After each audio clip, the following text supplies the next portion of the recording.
বাংলাদেশের সাবেক প্রেসিডেন্ট শেখ হাসিনা, সে উন্নয়ন করে গেছে, পদ্মা সেতু করছে, মেট্রো রেল করছে, আরও বিভিন্ন সংস্থা সে উন্নয়ন করছে। এখন বর্তমানে যে সরকার ক্ষমতায় আসছে এর চেয়েও সে ডবল উন্নয়ন করবে, তার জন্য জনগণ তার দিকে তাকিয়ে রয়েছে। এরকম এক এক নতুন সরকার আসবে আর বাংলাদেশ দিনাদিন উন্নত হয়ে যাবে। বাংলাদেশ একটা ভবিষ্যতে বিদেশি মতন পর্দা হয়ে যাবে, আর প্রবাস কেউ করা লাগবে না। কিন্তু সেই উন্নয়ন কি হবে বাংলাদেশে? হ্যাঁ, এই যে আমরা প্রবাসী আছি, যারা এই অন্য দেশে গোলামি করতে যাই, এই বিভিন্ন রাষ্ট্রে গোলামি করতে যাই, এইরকম দেশ কি আমাদের দেশের মতন হইতে পারবে বাংলাদেশ? সরকার তো আইবে আর যাইবে, জানি না এরকম বিদেশের মতন উন্নত রাষ্ট্র কবে হবে বাংলাদেশ। কিন্তু দুর্নীতি যদি না কমে তাহলে বাংলাদেশ জীবন উন্নত হবে না। এই অমুক দল সমুক দল, এই দলে দলে দেশটারে খাইয়ে লাইছে।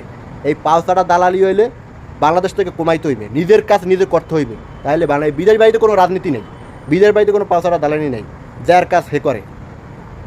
আর বাংলাদেশে পাওছাড়া দালালি করতে করতে জীবনটা সবাই শেষ। বাংলাদেশে কর্মের চাই বেকারত্ব লোক বেশি, কারণ ওই অমুকের পাওছাড়ে একদম লোকাল একটা মেম্বার চেয়ারম্যানের হের লাগে 20-30 জন নামে। এগুলো যতদিন ছাড় দিতে পারবে, তাছাড়া বাংলাদেশে উন্নত হবে না।